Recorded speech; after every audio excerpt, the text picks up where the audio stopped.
Hey guys, welcome to my channel. Di video kali ini aku tuh mau bahas tentang hal-hal seputar sukses. Jadi semua kita pasti ya pengen sukses, tapi mungkin definisi sukses tiap orang tuh bisa beda-beda. Ada yang sukses itu dari masalah materi atau achievement, atau ada mimpi terpendam lainnya lah yang pengen kita capai.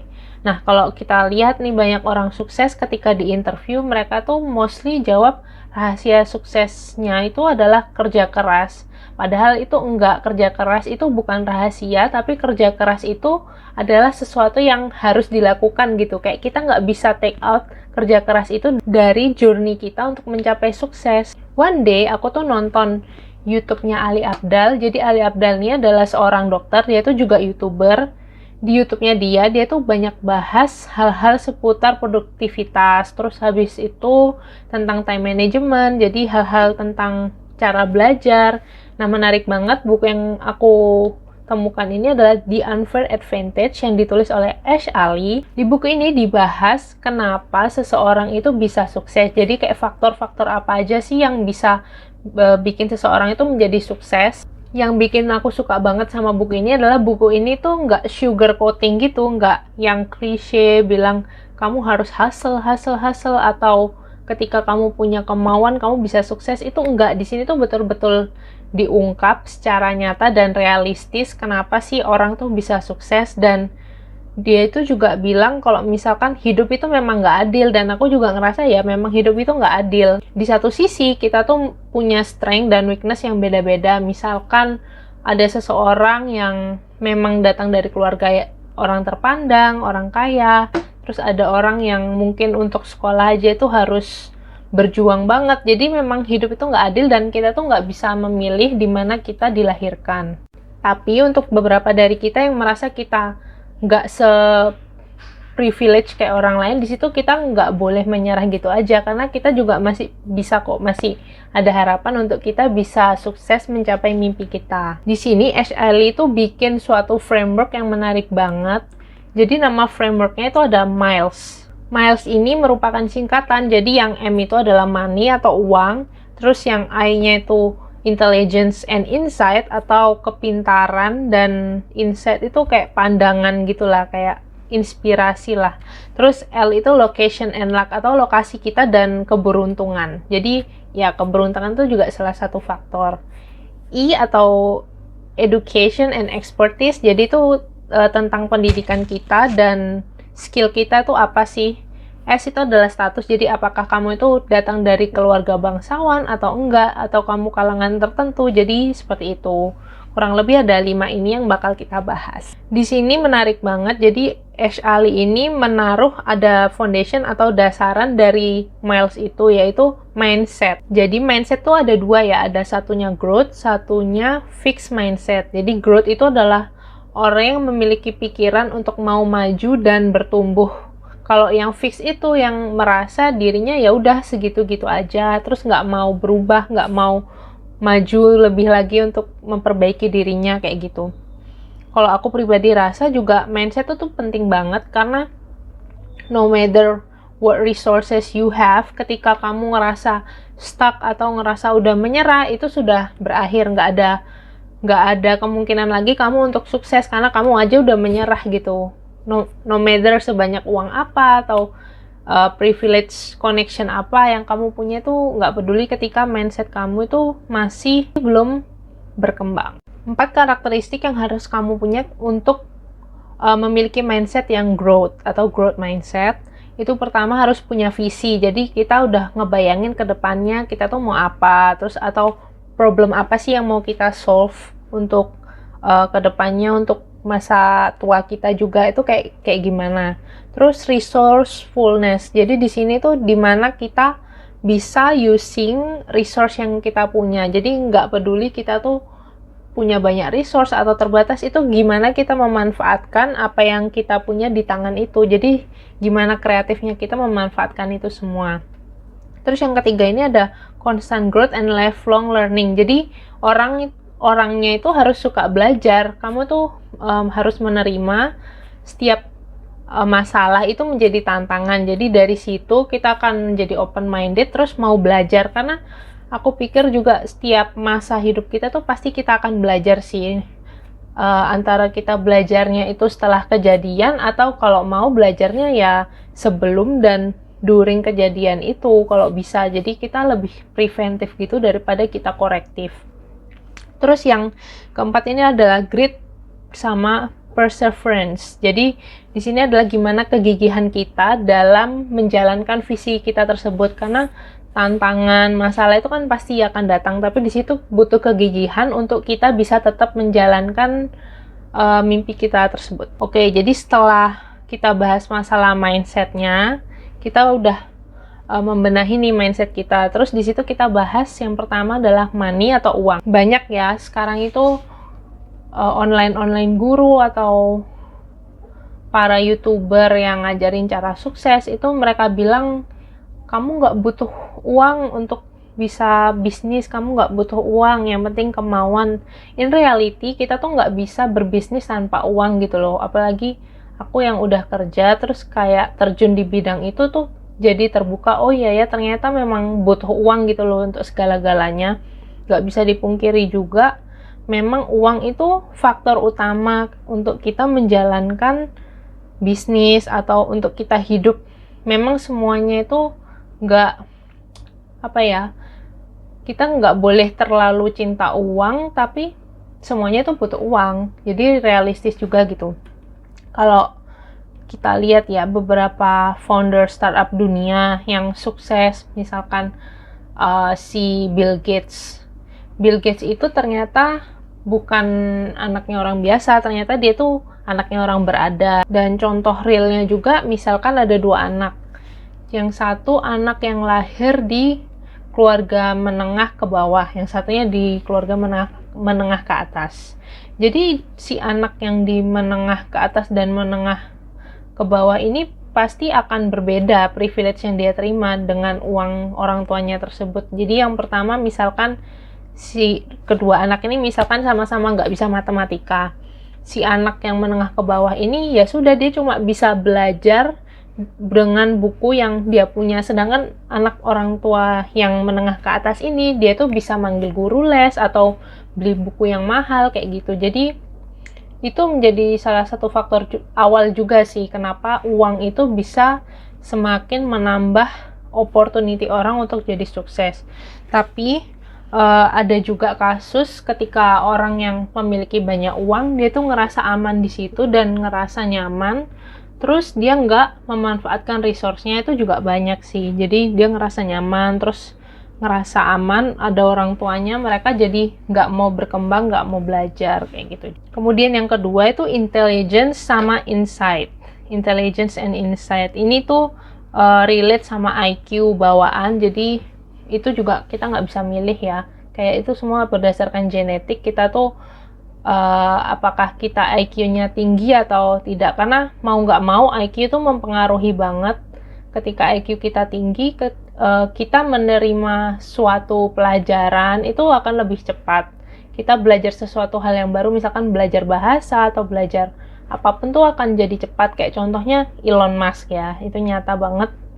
Ketika dia mau bikin company baru, dia tuh akan belajar hal-hal yang berhubungan dengan perusahaan yang akan dia buat. Itu dia bisa lakukan itu semua karena memang dia pintar gitu.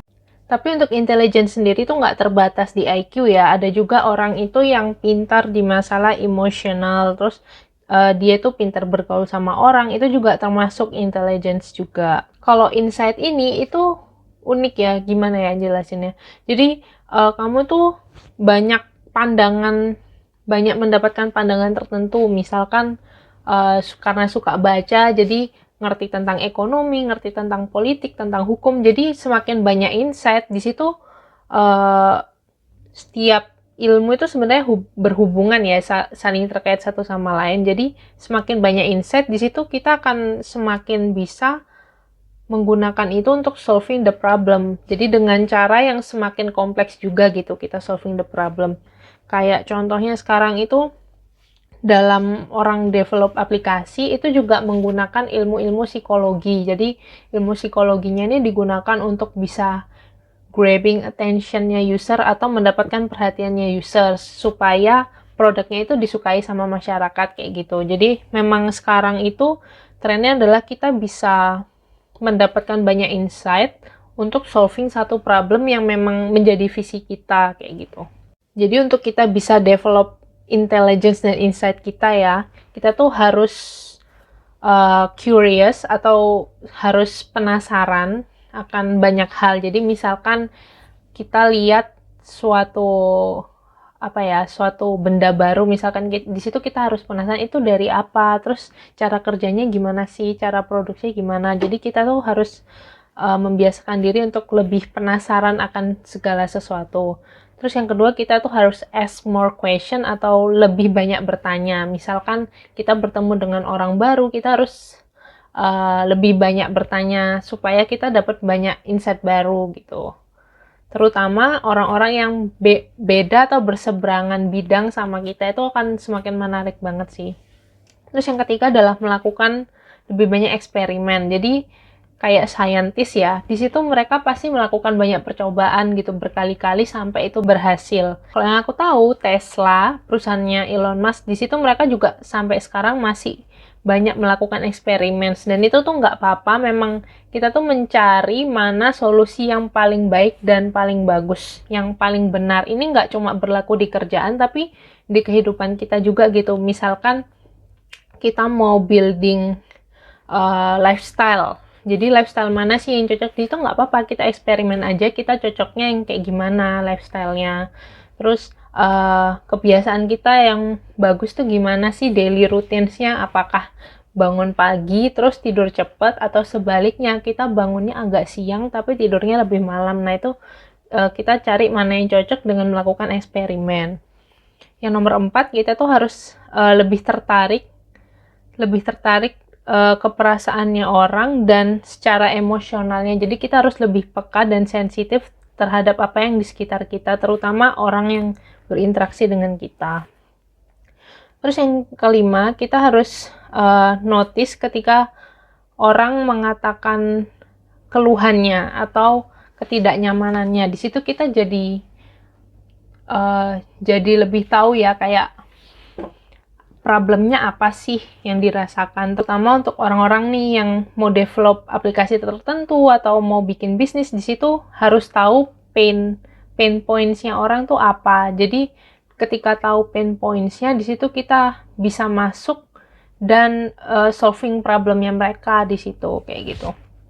Terus yang keenam, di sini kita harus aware sama emosi diri kita sendiri dan pikiran kita. Jadi ini benar banget, kita harus self-aware sama diri kita, karena ketika kita tidak mengenal diri kita, kita akan sulit mengontrol diri kita kayak gitu. Ketika kita aware dengan emosi-emosi tertentu atau apa yang kita suka, apa yang kita nggak suka, di situ kita akan lebih mengenal diri kita dan bisa membangun strategi yang lebih bagus lagi gitu ke depannya. Poin selanjutnya adalah L atau location and luck. Jadi di sini adalah terkait dengan lokasi atau tempat kita berada dan keberuntungan. Ini juga faktor yang sangat mempengaruhi sih, aku sadar banget. Mungkin contoh terdekatnya itu di Indonesia aja ya. Kalau kita lihat anak-anak yang di Pulau Jawa dan yang di Papua itu pasti akan berbeda sih. Jadi dari sisi fasilitas yang mereka dapat, opportunity-nya juga akan berbeda. Di sini aku nggak bermaksud menjelekkan atau gimana, tapi melihat dari reality, mostly itu akan berbeda. Jadi kok di Jawa itu ya, di Pulau Jawa, kita tuh secara listrik mencukupi, internet ada, terus sekolah banyak banget.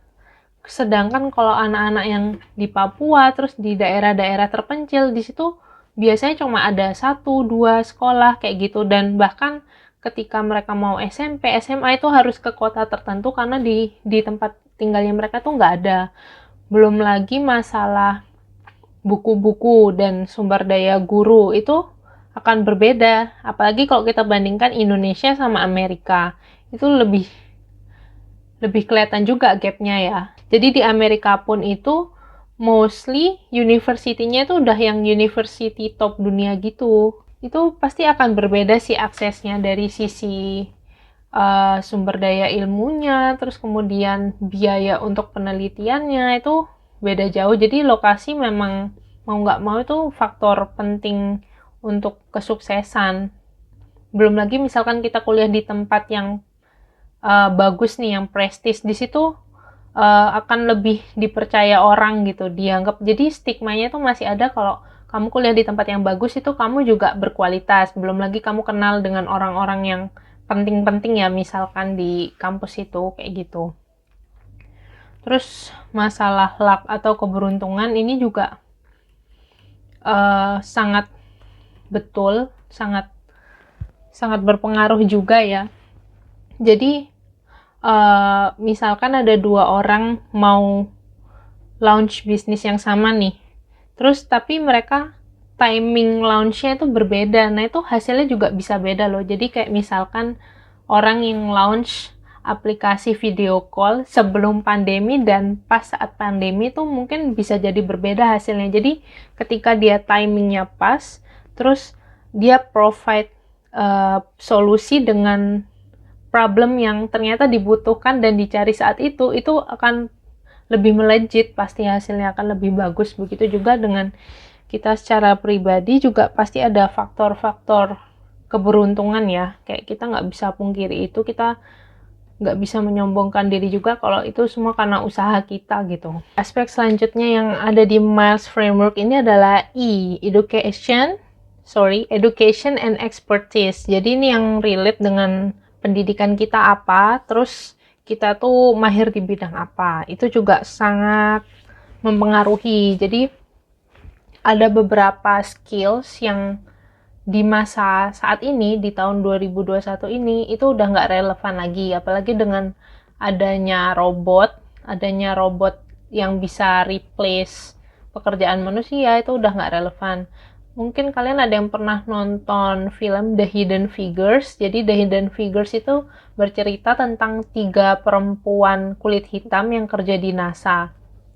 Di situ ceritanya mereka itu kerjanya adalah melakukan komputasi atau perhitungan. Jadi setiap NASA itu kan butuh banget rumus matematika untuk melakukan perhitungan. Misalkan mereka harus mendaratkan roketnya di mana. Jadi perempuan-perempuan kulit hitam ini kerja untuk menghitung itu semua kan. Terus one day NASA ini beli komputer baru di IBM. Nah, dengan adanya komputer ini itu bisa melakukan perhitungan beberapa kali dalam satu waktu atau seperti apa gitu, aku lupa. Jadi pokoknya mereka itu bisa di-replace, bisa digantikan dengan komputer ini. Nah, sama juga kayak zaman sekarang kan, kayak banyak banget pekerjaan yang terancam akan tidak ada. Jadi di mana expertise kita, skills kita itu sangat mempengaruhi apakah kita bisa survive di bidang itu, terus kemudian apakah kita bisa sustain karirnya ke masa depan, dan apakah di bidang itu dan dengan skills itu kita bisa mendapatkan banyak income gitu. Karena ada beberapa skills yang memang tinggi banget value-nya, nilainya tinggi banget dibandingkan dengan skill-skills lainnya. Saat ini tuh yang tinggi mungkin biasanya programming skills ya. Memang semua sekarang kayak butuh software, jadi di situ demand-nya tinggi dan otomatis harganya juga naik untuk skills ini. Terus yang terakhir dari Miles Framework ini adalah status. Jadi status ini adalah kamu itu berasal dari keluarga mana.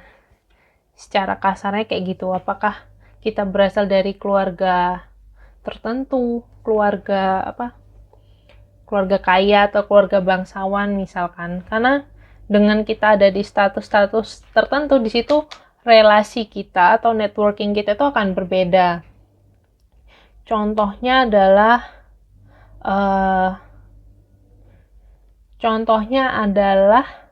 Bill Gates. Jadi ternyata orang tuanya Bill Gates itu orang berpengaruh. Jadi di situ waktu dia awal-awal bikin bisnisnya, dia juga bisa gampang, tanda kutip ya, gampang untuk dapatkan investor. Maksudnya adalah kenalan orang tuanya itu adalah orang-orang yang memang terlibat di bidang bisnis, terus mereka juga punya venture capital kayak gitu. Jadi memang status ini berpengaruh juga untuk orang bisa sukses. Di antara kita mungkin pasti ada punya sih beberapa unfair advantage. Mungkin nggak semua, tapi pasti ada 1-2 yang kita miliki. Mungkin kita nggak adil ya kok cuma bandingin sama orang yang di atas kita, tapi kita juga compare sama yang di bawah kita. Di situ supaya kita bisa lebih bersyukur juga, terus kita bisa lebih mengarahkan pandangan kita balik on the right track gitu. Jadi kita nggak cuma iri lihat orang lain yang punya privilege lebih atau unfair advantage-nya lebih banyak, karena aku rasa pasti ada orang yang punya kelima-limanya ini ya di hidupnya. Aku rasa sih pasti ada. Jadi kalau menurut aku, seperti orang mau perang, kita tuh perlu tahu resource yang kita punya itu apa, terus musuh kita itu siapa. Dari situ dengan resource yang ada, dengan tahu musuhnya bagaimana, di situ kita bisa cari cara untuk melawannya dengan paling efektif supaya menang itu gimana. Ini sama juga dengan pertandingan kita saat ingin sukses. Dengan kita tahu privilege kita apa, unfair advantage kita apa, di situ kita bisa semakin menggenjot atau memaksimalkan menggunakan resource itu, dan menggunakan itu jadi senjata kita tuh untuk jadi sukses. Nah, untuk setiap weakness-weaknessnya mungkin bisa kita cari cara gimana caranya kita menutupi itu atau kita mendapatkan weakness tersebut. Jadi bisa jadi sih kita nggak punya beberapa faktor di unfair advantage itu, tapi kita berusaha untuk mendapatkan itu. Contohnya di startup misalkan kita cari investor, itu kan juga untuk mendapatkan money atau dana. Dan sisi keuntungannya ketika kita nggak punya semua resource itu adalah kita bisa menjadi kreatif, dan kreatif tuh juga menjadi aset gitu loh dalam kita bisa semakin berkembang dan semakin maju. Jadi pesanku mungkin jangan berkecil hati ketika kita mungkin nggak punya uang atau nggak punya koneksi, karena masih ada hope atau harapan. Di situ adalah kreativitas. Yang perlu kita lakukan adalah kita harus mengekspos diri kita dengan banyak ilmu. Jadi semakin banyak belajar, semakin banyak insight, di situ pasti akan dapat pandangan-pandangan baru sih terhadap apa yang harus kita lakukan. Mungkin video aku hari ini segitu aja. Terima kasih udah nonton. Jangan lupa untuk subscribe, like, sama komen juga. Mungkin mau kasih suggestion kayak gitu.